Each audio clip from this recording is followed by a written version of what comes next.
여러분 오늘도 잘 견디고 계십니까? 김명준의 뉴스파이터입니다. 나흘 만에 계절이 또 바뀌었습니다. 지난 일요일엔 눈이 내리고 겨울이었는데 오늘은 초여름 날씨입니다. 30도에 육박하는 지역도 있대요. 롤러코스터 같은 날씨 변화에 멀미가 날 지경입니다. 그런데요, 롤러코스터와 이번 대선의 공통점 아십니까? 한치 앞을 모른다. 지지율이 오르락내리락 한다. 정신없다. 유권자들이 균형을 잘 잡아야겠습니다. 4월 17일 목요일 김명준의 뉴스파이터 60초 후에 달려보겠습니다.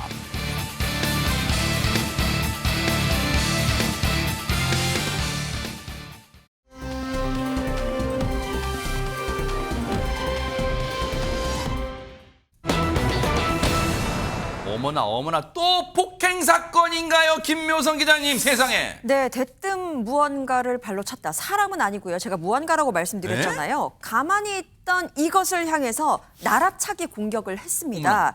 한 행인의 황당한 만행이 CCTV 안에 그대로 포착이 됐는데요. 어허. 영상 확인해 보시죠. 뭘까요, 이건 또?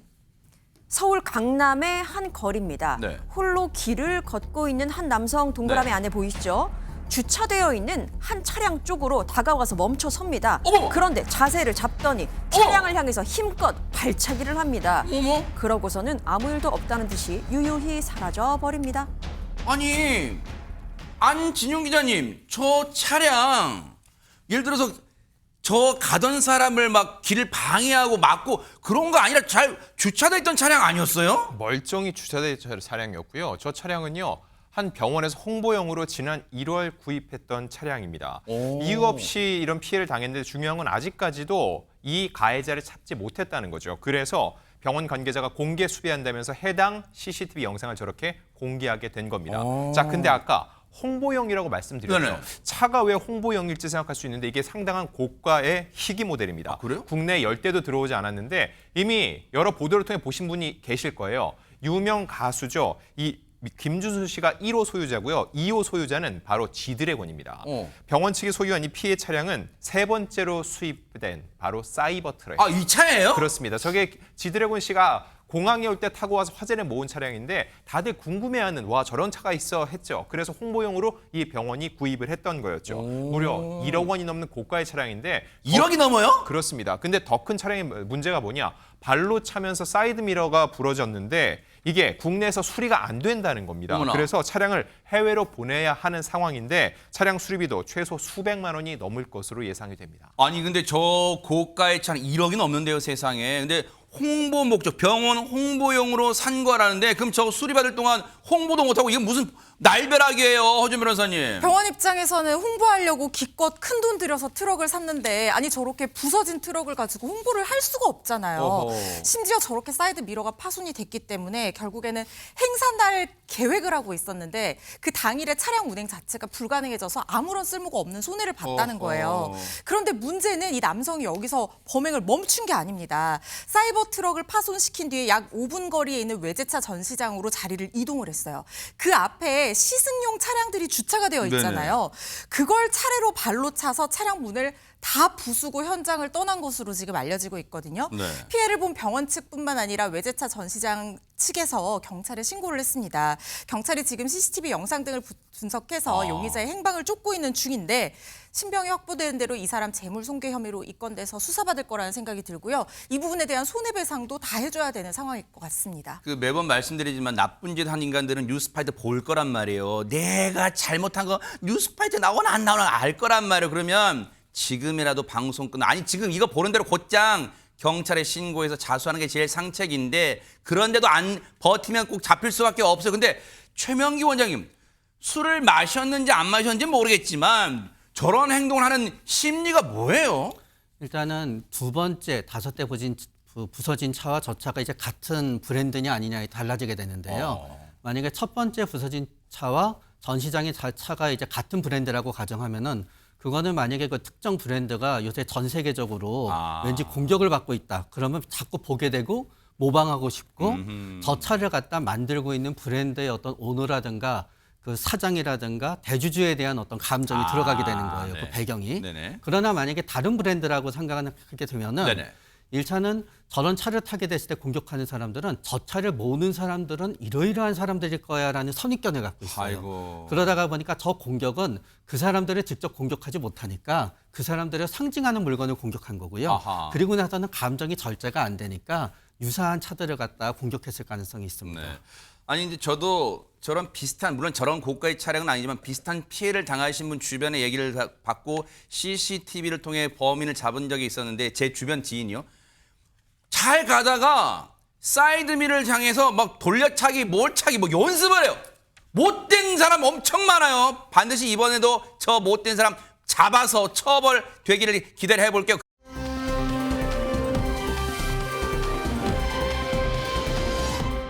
민폐 행동으로 진짜 눈살을 찌푸리게 한 사람이 또 있답니다. 김묘성 기자님. 네, 그렇습니다. 이번에는 도로에서 벌어진 일인데요. 한 사람의 일탈로 본인은 물론이고 많은 사람들까지 다치게 할 뻔한 아주 위험천만하고 네? 아찔한 상황입니다. 영상이 준비됐습니다. 함께 보시죠. 뭘까요 또 이건?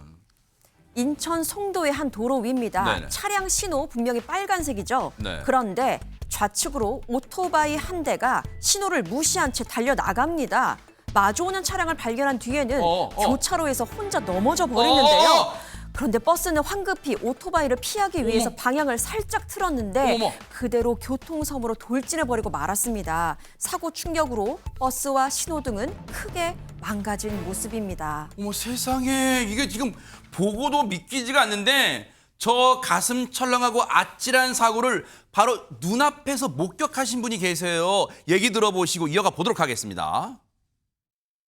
좌회전 신호 대기 중이었는데 오토바이 한 대가 빨간불인데 멈추지도 않고 바로 그냥 좌회전을 하려고 하는 거예요. 뻔히 앞쪽에서 맞은편에서 버스 한 대랑 차 승용차 한 대가 오는 걸 저는 봤는데 근데도 가고 있길래 어라 저러다가 부딪히게 했는데 싶다가 아슬아슬하게 피하면서 바로 미끄러지면서 버스는 어쨌든 그 라이더를 최대한 피하려고 틀다가 결국에는 그 인도 보도블럭을 넘고 그 신호등을 들이받고 나서야 정차를 한 거거든요. 보니까 신호등 완전 다 너덜너덜거리고 거의 쓰러지듯이 아예 거의 기울어져 있고 순간 도망치면은 아 저거 바로 쫓아가야겠다 하고 준비하고 있었는데 그래도 다행히 바로 기사 쪽으로 가서 확인은 한 것 같더라고요.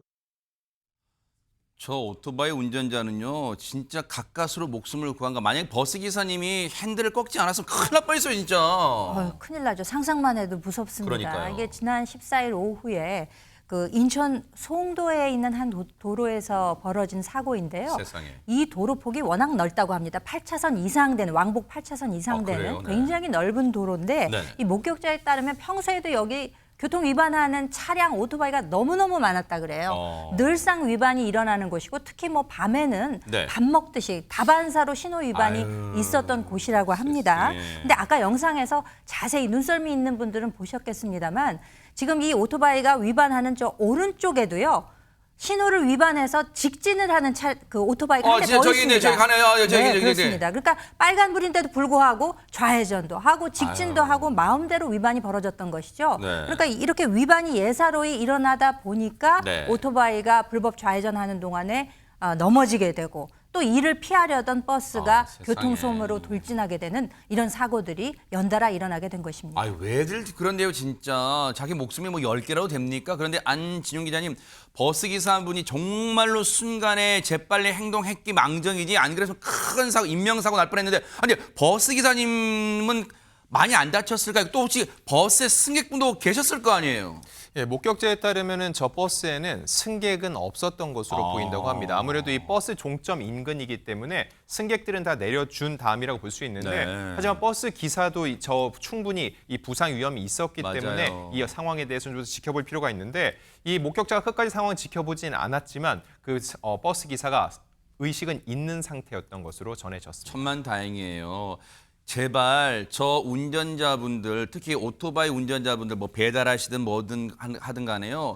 제발 교통법규를 잘 지켜주시길 바라요. 왜냐하면 저 사람의 행동이요. 지금도 전국에서 교통법규를 잘 준수하는 대다수라고 저는 믿고 싶어요. 오토바이 운전자분들을 욕보이는 행동이니까 반성하기 바라겠습니다.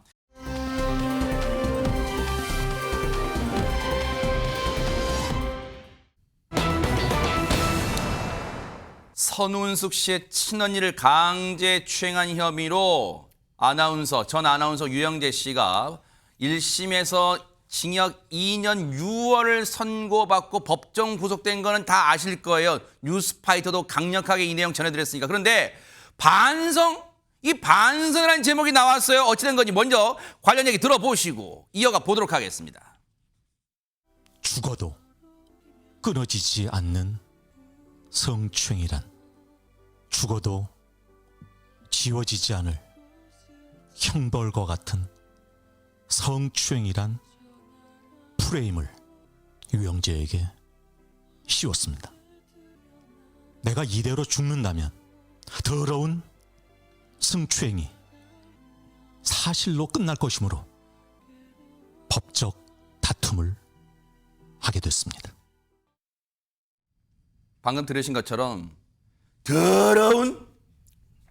더러운 성추행이라면서 그런 표현을, 그러니까 길게 늘어 빼면서 단어를 당시에만 해도 김묘성 기자님 자기가 결백하다는 걸 저 표현으로 더러운 성추행이라는 걸로 자기 결백하다는 걸 막 나타내려고 했잖아요. 네, 그렇습니다. 개인 방송을 통해서도 그렇고 법정에서도 마찬가지였는데요. 계속해서 자신의 결백을 주장하고 적극적으로 방어에 나선 모양새였습니다. 그런데 보셨던 것처럼 어제 항소심 결심 공판이 있었는데 이전과는 사뭇 다른 모습을 보여준 겁니다. 일단 전체적인 개요를 먼저 말씀드리면 배우 선우은숙 씨와 결혼 생활 도중에 무려 5차례에 걸쳐서 당시 아내였던 선우은숙 씨의 친언니를 강제 추행한 혐의로 재판에 넘겨졌던 유영재 씨였습니다. 1심 재판부는 징역 2년 6개월에 40시간 성폭력 치료 프로그램 이수 등의 선고를 내리면서 법정 구속했습니다. 그런데 어제는 그에 대한 항소심 결심 공판이 있었는데요. 최후 진술의 내용을 보면 유영재 씨는 이렇게 이야기했습니다.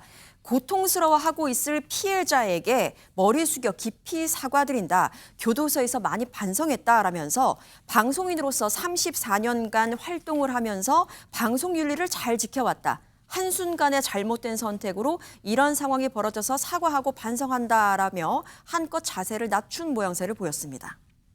방송인 안진용 기자님. 어떻게 방송인이란 말을 지금 입에 올릴 수 있어요?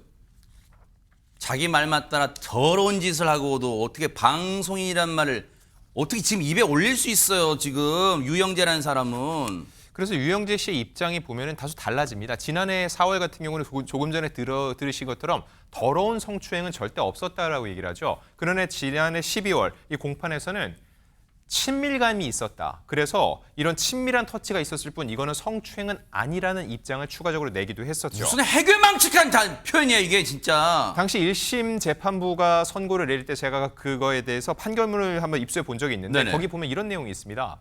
녹취록, 피해자가 제출한 녹취록에는 침 터치가 있었던 걸 인정을 하는데 재판 과정에서는 이걸 인정하지 않았기 때문에 죄질이 굉장히 나쁘고 피해자에게 용서도 받지 못했다라면서 2년 6개월을 선고한다고 밝혔는데 네. 이렇게 혐의를 전면 부인했던 유영재 씨 이번에 네. 항소심에서는 달랐습니다. 선처를 호소하면서 앞으로 사회 복귀해서 성개념을 바로잡고 이 계기로 바로 살겠다라고 얘기를 했다는 거죠. 유영재 씨 변호사 역시 추가적인 입장을 냈는데 네. 어제 최후 변론 과정에서 유영재 씨는 이 사건으로 법적 구속돼 수감 생활을 하게 되면서 중대한 범죄라는 것을 알게 됐다. 즉 그동안에는 그가 얘기했던 것처럼 성 개념이 잘못 잡혀 있었고 본인이 수감 생활을 하면서 비로소 이제 알게 됐다는 취지로 얘기를 했습니다. 그러면서 피해자에게 사죄하는 마음으로 하루하루 살고 있다. 피해 회복에 힘쓰도록 하겠다라면서 선처를 호소했습니다. 유영재 씨의 이제 변호인분은 뭐 이제 이 수임을 하면서 여러 가지로 얘기를 했을 거 아니에요, 유영재 씨랑. 그러니까 이게 유영재 씨의 입장이라 봐도 이제 무방할 텐데 이게 말이에요, 여러분 같이 들어보세요. 피고인 유영재라는 사람은 이 사건으로 법정 구속이 돼서 수감 생활을 하게 되면서 이게 중대한 범죄라는 걸 알게 됐답니다. 이게 말입니까? 김현재 병장 이게 말이라고 지금 하고 있어요, 이거를? 그러니까 그게 진심인지를 굉장히 의심하게 되죠. 지금에서 와서 저런 이야기를 한다는 게 굉장히 의심스럽습니다. 유영재 씨가 그동안에 해왔던 표현들이 있었는데요. 자신과 선우은숙 씨 언니와의 관계에 대해서 굉장히 남다른 관계였다. 마치 엄마 같았다.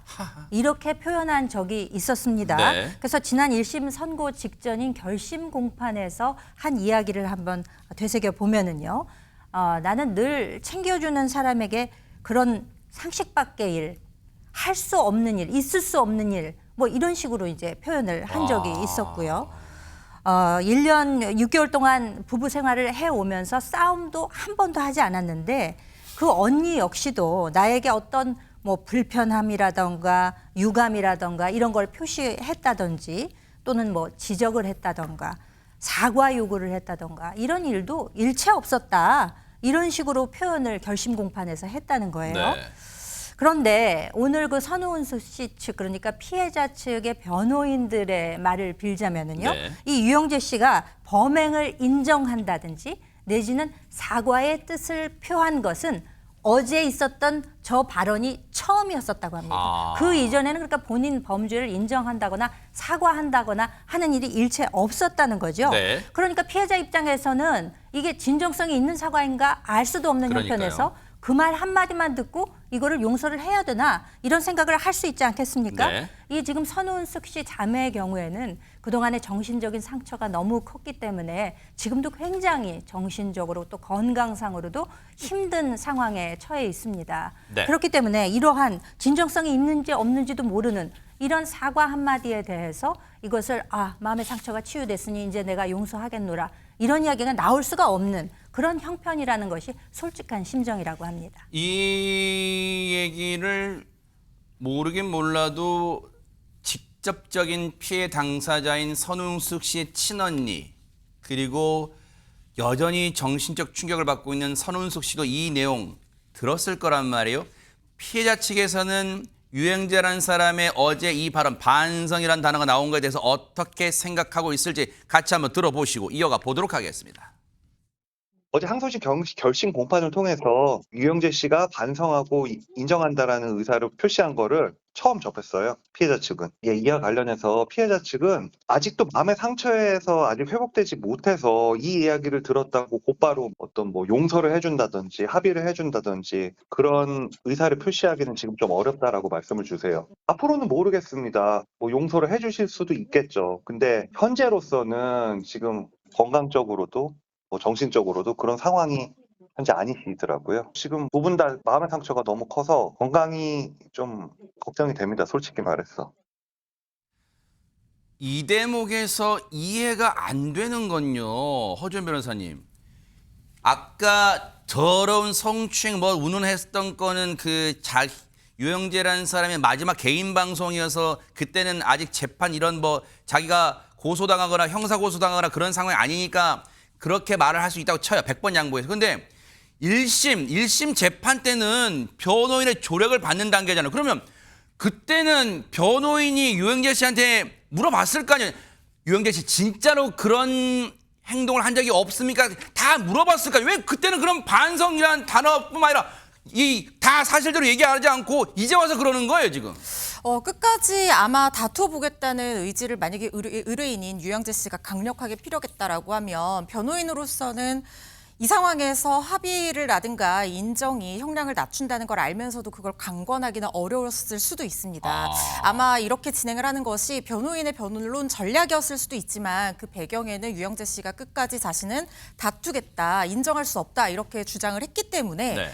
그런 의사를 비쳤기 때문에 변호인도 이런 전략을 쓸 수 있었던 거라는 생각이 드는데 그런데 항소심에서도 마지막 결심 공판에서야 이걸 인정했다라고 하는 것은 어쨌든 혐의 인정 자체는 양형에 반영이 될 수 있는 요소기는 하거든요. 그래요? 그렇기 때문에 정말 마지막까지 인정을 하지 않다가 양형에 어떤 영향을 주기 위해서 조금이라도 낮춰보기 위해서 이런 시도를 하는 것이 아닌가 하는 생각이 들거든요. 그런데 한 가지 좀 의심스러운 부분은 만약에 정말 양형을 유의미하게 낮추려고 했다면 피해자와 합의를 했었어야 됩니다. 재판이 진행되는 중에 합의 시도가 있고 아마 인정을 전제로 한 합의를 봤었어야 되는데 그런 시도조차 없었다라고 하는 것은 끝까지 다투려고 하다가 마지막에서야 왜냐하면 합의를 한다고 하면 어쨌든 금전적인 부분을 건네야 되잖아요.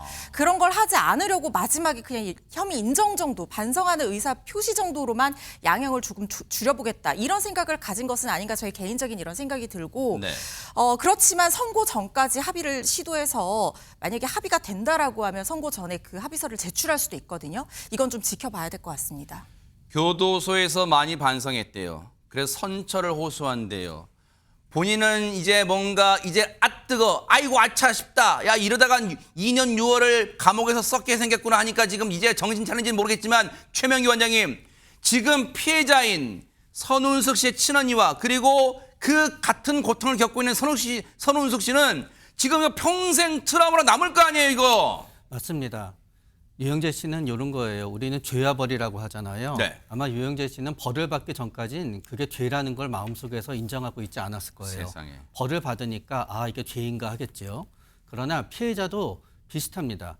피해자도 가해자가 벌을 받기 전까지는 틀림없이 나한테 나쁜 짓을 했지만 벌을 받지 않으면은 내가 잘못 생각한 게 아닌가? 나의 판단이 잘못된 게 아닌가라고 스스로를 갖다 의심하게 돼요. 그런 의미에서 아직 완전히 재판이 끝나지 않았기 때문에 선운석 씨와 그 언니는 굉장히 괴로울 거고요. 아이고. 또 지금 아마 본인은 저는 유영재 씨는 이렇게 생각했을 수도 있을 것 같아요. 지금은 막상 교도소에 가니까 힘들지 교도소에 가기 전에는 끝까지 안 했다고 우겨야지. 그리고 갔다 와서도 계속 안 했다고 우겨야지. 교도소 갔다 와서도 그럼 난 안 한 게 되는 거야 라고 생각했을 수도 있어요. 세상에. 그러나 그 생각을 갖다 선운석 씨하고 언니가 하면 끔찍하거든요. 그래서 지금도 진실을 아마 못 믿을 거예요. 지금은 저렇지만 교도소에 갔다 와서는 또 말이 어떻게 바뀔지 몰라요. 그래서 제가 권해드리고 싶은 말씀은요. 네. 앞으로 절대로 평생 용서하지 마십시오. 그게 제일 현명하고 지혜로운 길이십니다. 그래요. 검찰은 1심과 같이 유영재라는 사람에게 징역 5년을 선고해달라고 요청했고 이 항소심의 선고는 6월 달에 이루어집니다. 6월 11일 날 선고가 이루어지니까요. 뉴스파이터가 이 사건 계속해서 따라붙어 보도록 하겠습니다.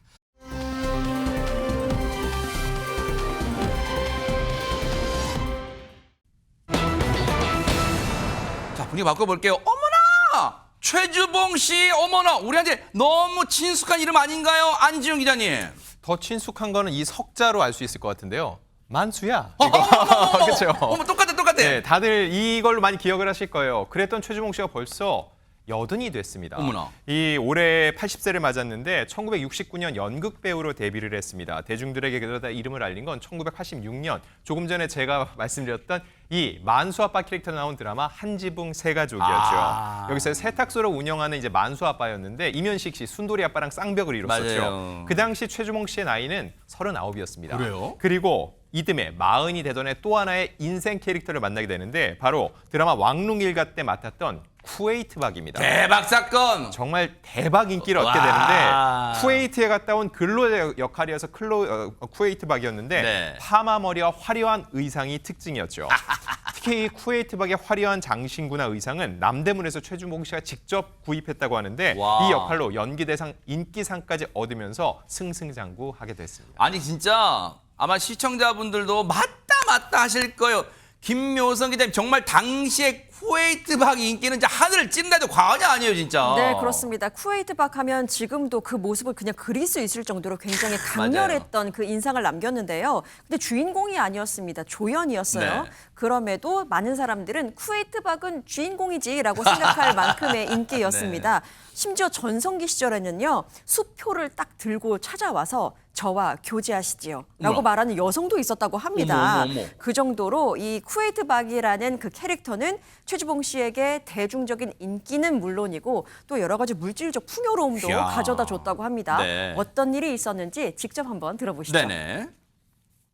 그런데 어느 날 쿠웨이트 박이 뜨니까 상점 모르는 사람이 딱 와서 무슨 기획사인데 선생님 모시려고 하는데 차 한 대 드리고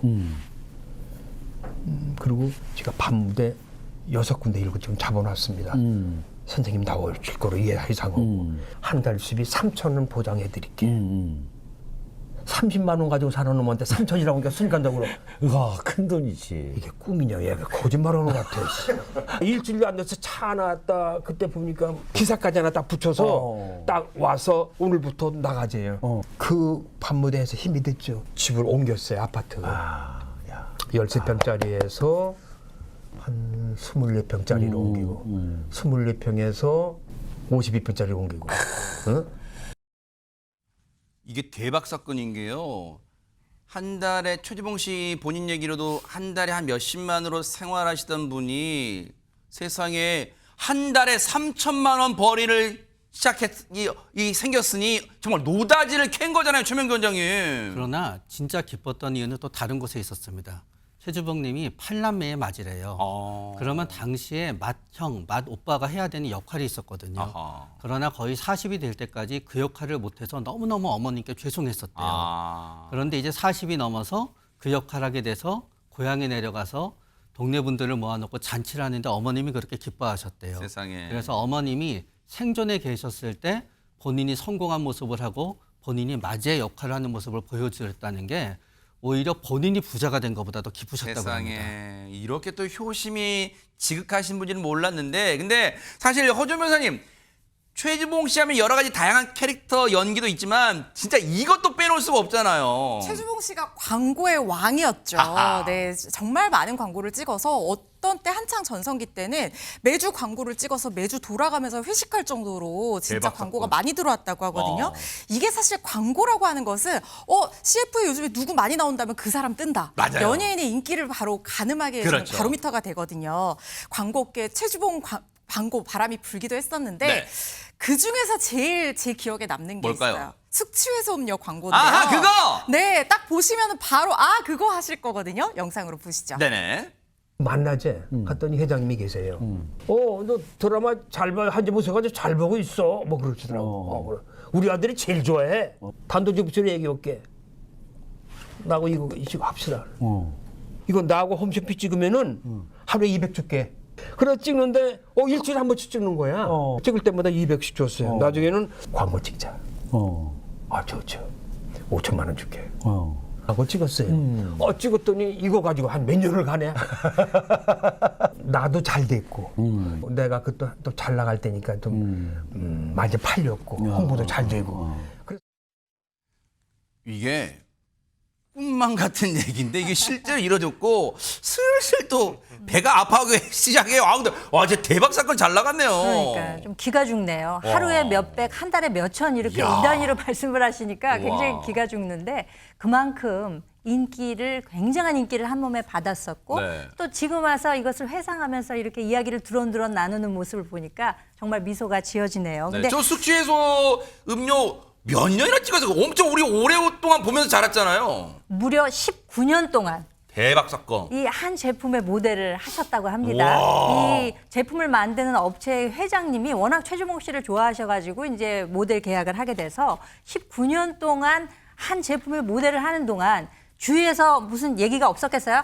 너무 좀 식상하니까 좀 바꾸는 게 어떻겠습니까? 내지는 나도 이거 하고 싶은데 뭐 이런 사람들이 있었을 거 아니에요. 네네. 그럼에도 불구하고 이 업체 회장님께서 의리가 중요하다. 야. 만약에 내가 이 모델을 교체하게 되면 최주봉 씨와 적이 되기 때문에 이거는 그런 일이 있어서는 안 된다. 세상에. 그러면서 본인이 직접 모델로 나서셨다고 합니다. 그러니까 의리를 끝까지 그러네요. 지키신 거죠. 네. 그래서 아직도 이 해당 업체 그 대표자와 최주봉 씨는 굉장히 이렇게 친숙하게 지내는 사이라고 해요. 네. 뿐만 아니라 최주봉 씨가 속해 있는 서울 카톨릭 연극협회라는 곳이 있는데 여기 해마다 1억 원씩 세상에. 후원을 해주신다고 할 정도로 정말 의리의 사나이들이 아닌가 싶습니다. 그러니까 받은 만큼 또 베푸실 줄 아는 최주봉 씨 같은데 근데 안진용 기자님이 같은 제품 19년간 이거 광고감 이런 거 기네스북에 안 올라가요 이런 거는? 충분히 올라갈 만하니까 저희 뉴스파이터에서 다루고 있는 겁니다. 네네. 이 여든의 최주봉 씨가 근데 최근에는 TV나 영화 등에서는 많이 보기 힘들다라는 얘기가 있는데 그러네요. 사실 여전히 활발히 활동 중입니다. 오. 지역을 소개하는 프로그램을 진행하고 있고요. 네. 무엇보다 초심을 지키고 있어요. 이분이 연극 배우 출신이라고 말씀드렸죠. 네네. 요즘은 악극에 참여를 하고 있는데 오는 6월 개막하는 악극 울어라 열풍아에도 출연할 예정입니다. 네. 이 악극이라고 하면 아무래도 노래를 불러야 되잖아요. 사실 최주봉 씨 노래 솜씨 역시 예사롭지 않습니다. 에? 그 솜씨를 MBN에서 보여준 적이 있거든요. 에? 한번 확인해 보시죠. 네. 사랑에 한 번 빠지고 싶어요. 아주 멋진 여자를 만나 바다가 있는 아름다운 해변을 둘이서 걷고 싶어요. 사랑하는 그대 그대와 둘이 지난 날을 잊고 싶어요. 지난 날을 잊고 싶어요.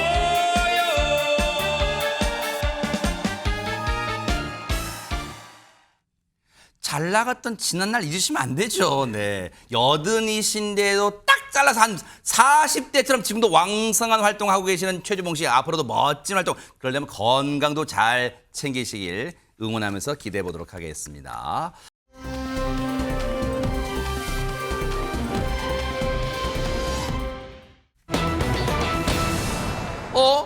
미다리? 하서 봐. 김묘성의 미다리 어디서 많이 들어봤는데 미다리? 네, 미다리 하면 바로 생각나는 시트콤이 있죠. 순풍산부인과입니다. 90년대 인기가 정말 어마어마했습니다. 당시 뉴스 시청률을 총합을 봤을 때 한 60%, 70%의 시청률이 나왔었거든요. 네. 그런데 30분 안쪽으로 펼쳐지는 시트콤 이 순풍산부인과가 그때 30% 이상의 시청률을 대박 보였었어요. 사건. 전무후무한 기록을 남기고 있고 와. 지금도 SNS를 통해서 명작 다시 보기, 순풍산부인과 다시 보기 열풍이 불 정도로 아직까지도 명작으로 꼽히는 그러한 시트콤입니다. 아하. 그 당시에 그 인기 덕분에 순풍산부인과의 출연진들이 찍은 광고가 있는데 무려 어머나. 30편이 넘는다고 합니다. 진짜요? 대단하죠. 특히나 이 순풍산부인과에서 지금 보시는 화면 영규 미선의 무남 동료 딸로 나온 미다리 김성은 씨야말로 정말 어마어마한 인기를 받았던 그런 배우입니다. 세상에. 그 인기가 얼마나 대단했던지 미다리 아빠로 나왔던 박영규 씨가 한 방송에 나와서 그때 에피소드를 전한 게 있거든요. 네. 당시 8살이었던 미다리에게 돈은 얼마나 모았니? 라고 한번 물어봤답니다. 네. 그랬더니 34평 아파트 하나에다가요. 현찰로 3억 원 정도 가지고 있어요. 라고 이야기를 했다는 겁니다. 그래서 깜짝 놀랐었다라고 하는데요. 와. 이렇게 선풍적인 인기를 끌었던 미다리를 연기한 배우 김성은 씨가 최근 방송에 나와서 자신의 근황을 전했습니다. 와. 근데 일단 근황 얘기 잠시 들으시고 일단 그 당시에 인기를 실감할 수 있는 광고 영상 CF 좀 보시고 이어가 보도록 하겠습니다. 아빠, 배가 고프대요. 아가는 안 줄 거니?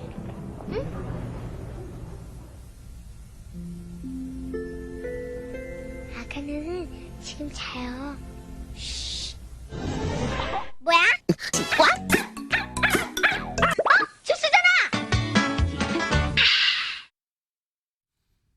지금 봐도 그 앙증맞은 그냥 저 볼 막 그냥 막 꼬집고 싶고 막 그런데 근데 지금 보세요. 안지훈 기자님 저렇게 잘 나가던 김성은 씨 아까 뭐 엄청나게 비싼 집도 장만했다는데 왜 제목에 물거품 석자가 붙은 거예요? 일단 대충 보더라도 김성은 씨랑 미다리의 캐릭터가 참 잘 맞는 것 같죠. 근데 정작 본인의 성격과는 맞지 않아서 하는 내내 너무너무 힘들었다고 합니다. 게다가 지금과 달리 그 당시는요, 이 아역 배우에 대한 처우가 그다지 좋지 않았죠. 대기실에서 오랫동안 대기하면서 굉장히 힘들었고요. 그래서 돈은 벌지만 점차 피폐해졌다는 겁니다. 그래서 당시에 김성은 씨는 시트콤이 끝나갈 무렵 몸도 마음도 많이 지쳐서 뉴질랜드로 돌연 유학을 결심하게 됐던 거죠. 막상 유학을 갔더니 본인이 꿈꾸던 그 삶이었어요. 그래서 점차 몸과 마음을 회복하고 있었는데 3년이 지난 시점에 문제가 발생을 합니다. 김성은 씨의 부모님한테 연락이 왔는데 네. 빨리 한국으로 돌아오라는 얘기였는데 무언가 분위기가 심상치 않죠.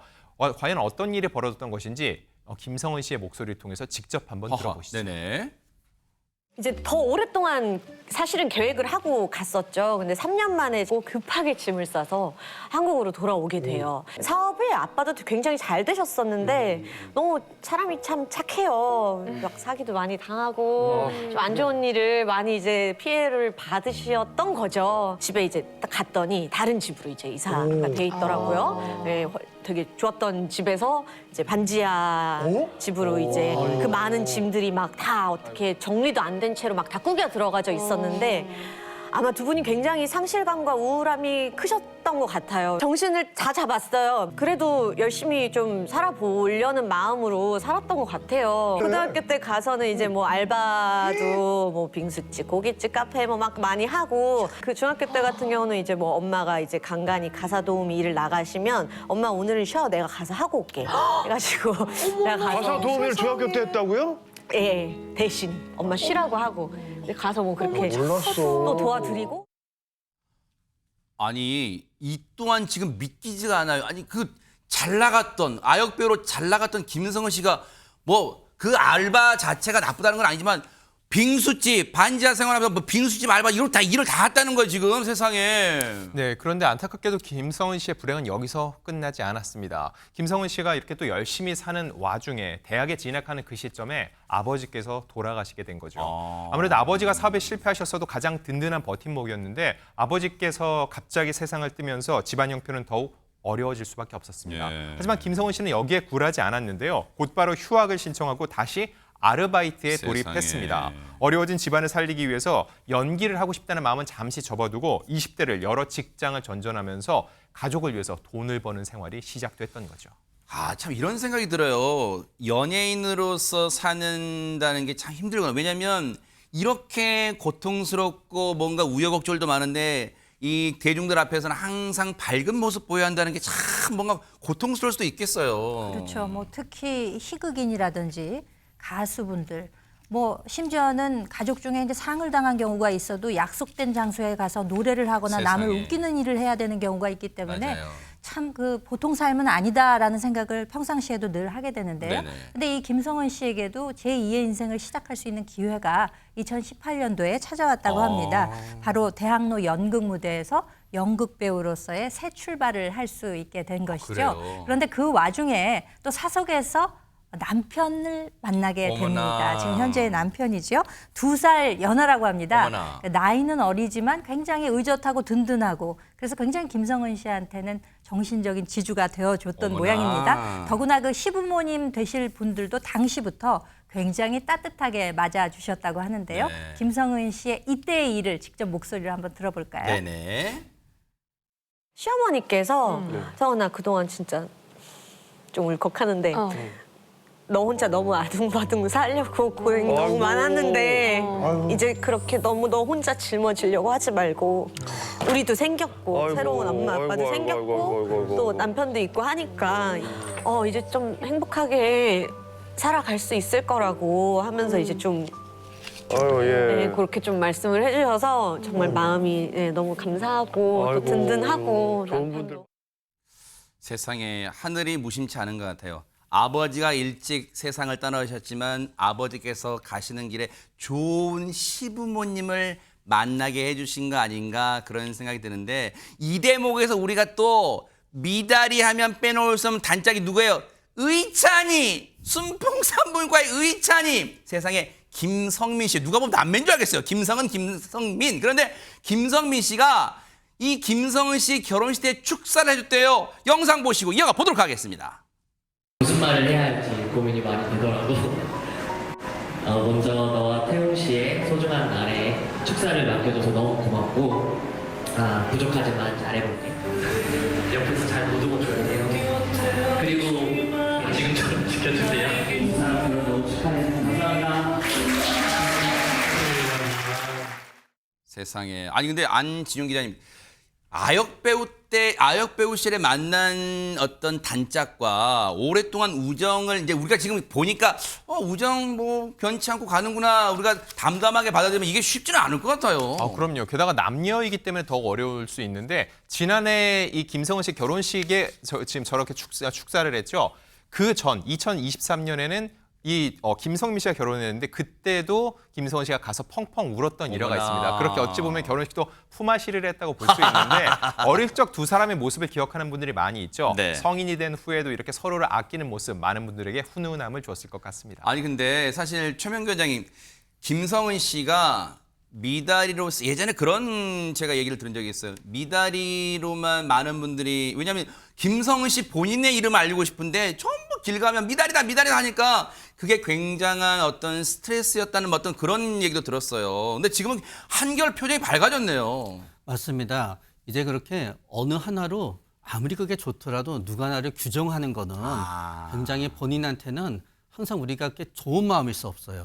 그리고 아까 쭉 대사를 듣다가 보니까 이런 게 있었어요. 뭘까요? 뭔가 그 역할이 자신이랑 잘 맞지 않는다는 거. 그러니까 어쩌면은 김성원 씨는 나이가 들면서 그 역을 쭉 맡는 동안 제 개인적인 생각입니다. 네. 조금은 내향적인 사람으로 바뀌었을 수도 있는 것 같아요. 그래요. 그러다가 보니까 사람들은 막 그런 모습을 원하는데 저거는 내 모습이 아니었고 되게 거기에서 마음의 갈등도 있었고 그래서 뉴질랜드에 갔던 거는 완전히 새로운 나를 한번 만들어 보려고 갔었던 건데 네. 그마저도 뜻대로 안 되고 모든 운명에 시달리다가 보니까 마음의 괴로움이 컸는데 저렇게 소중한 사람을 만나서 또 결혼은 우리 김성은님한테 있어서 결혼뿐만이 아니라 진짜 새로운 김성은으로 태어나는 삶이 그러네요. 되는 것 같아요. 이제 맞아요. 엄마가 될 수 있고 아내가 될 수 그러네요. 있으니까 완전히 다른 차원의 삶을 갈 수 있는 진짜 지금부터는 행복하고 완벽하고 성숙되게 지내실 것 같습니다. 그러니까요. 이 김성은 씨의 앞으로의 삶, 이 내친김의 연극 무대에서도 한번 정말로 이 흥행작도 많이 나오고 또 혹시 기회가 된다면 TV 불안관 통해서 많은 분들하고 또 만날 수 있는 기회가 생겼으면 하는 간절한 바람 뉴스파이트가 진심으로 해보도록 하겠습니다.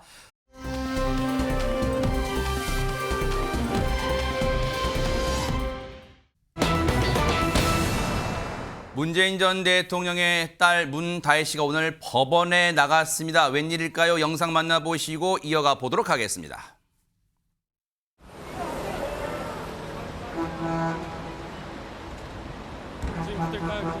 검찰 1년 구형 어떻게 생각하시나요?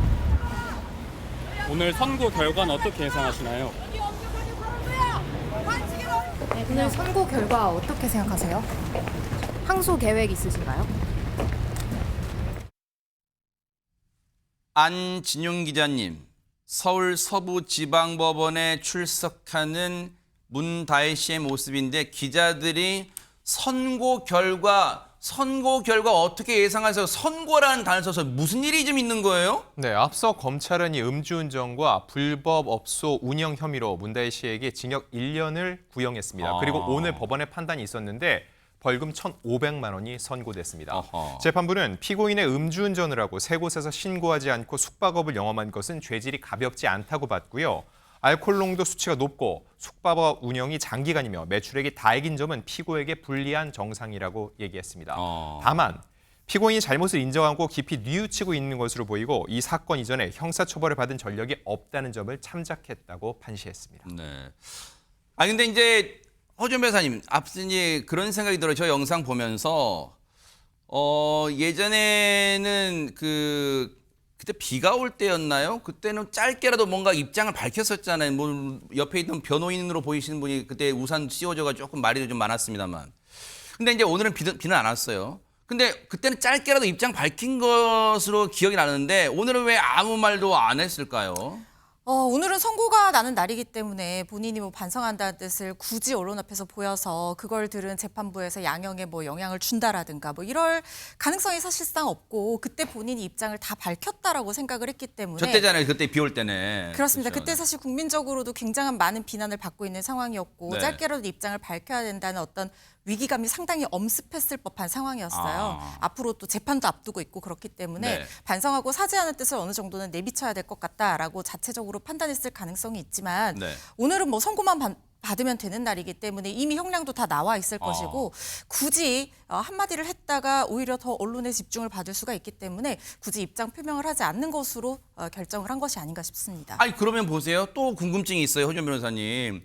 문다혜 씨가 받는 혐의가 두 가지잖아요. 음주운전 그리고 불법 숙박업.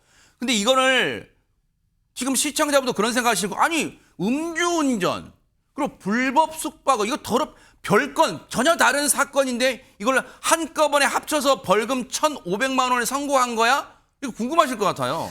이게 여러 개의 죄를 범했을 때 이게 확정이 되지 않은 여러 개의 죄, 그러니까 판결로 확정이 되지 않은 여러 개의 죄를 범해서 이게 동시에 기소가 된다고 하면 법률 용어로 경합범이라고 해서 같이 판단을 내릴 수가 있습니다. 그래요? 그런데 그렇다고 해서 따로따로 형량을 선고를 하는 것은 아니고요. 이렇게 같이 판단을 내릴 때는 가장 중환죄에 정한 형의 이 최고액, 최고형 혹은 벌금의 다액의 2분의 1까지 가중해서 선고를 할 수 있도록 되어 있거든요. 그런데 이 경우에도 뭐 벌금 기준으로 보면 그 각 죄에 정한 벌금의 다액을 합산한 것을 초과를 할 수가 없습니다. 그렇다면 문다혜 씨 같은 경우에는 요 계산을 해보면요. 최대 3천만 원까지 벌금을 선고할 수 있었어요. 그래요? 그렇죠. 그렇지만 뭐 초범이라든가 합의를 했다라든가 반성하는 점 이런 것들이 반영이 돼서 지금 1,500만 원이 나온 것이라는 생각이 드는데 네. 이게 사실은 다른 이 판단과 비교했을 때 아주 이례적으로 가벼운 처벌은 아니지만 저는 이게 문제가 있다고 생각하는 뭘까요? 이유는 뭐냐면요. 불법 숙박업 같은 경우에 지금 문다혜 씨가 본 이익금이 1억 4천만 원에 달하고 오. 상당히 장기간 범행을 해왔습니다. 그런데 불법 숙박업으로 이렇게 처벌을 받게 되는 최고 벌금이 2천만 원 이하예요. 근데 1억 4천을 이익을 본 사람이 2천만 원 벌금을 낸다고 하면 이거는 벌금 내고 말지라고 생각할 가능성이 큽니다. 특히 불법 숙박업 같은 경우에는 세금은 추징할 수 있지만 이 이익을 추징할 수 있는 근거 규정은 없거든요. 이 부분은 나중에 이익을 추징할 수 있는 근거 규정을 만들든지 처벌 수위를 좀 높여야 되는 것은 아닌가 하는 생각이 듭니다. 김현주 평론가 한 30초 드릴게요. 들어가기 전에는 기자들이 물어봤을 때 묵묵부답할 수는 있지만 선고를 받고 나서 나왔을 때는 최소한 한마디 정도는 했어야 되지 않나, 뭐 사과드린다, 송구하다, 그 정도는 했어야 되지 않나 이런 생각도 하시는 분도 많으실 것 같아요. 우리가 그 역사적으로 볼 때도 대통령의 가족이라는 숙명이라는 원인 때문이 아니라 여러 가지 논란으로 인해서 뭐 처벌을 받거나 이런 이력들이 굉장히 많습니다. 네. 더군다나 문재인 전 대통령의 경우에는 음주운전은 살인이다라고 이야기를 하시면서 엄벌에 처해야 한다라는 말씀을 하신 적이 있기 때문에 네. 음주운전이나 혹은 불법 숙박업 등에 관해서 본인이 책임 있는 성인으로서 공적인 네. 사과를 표시했었으면 어떨까 하는 아쉬움이 대단히 큽니다. 그러네요.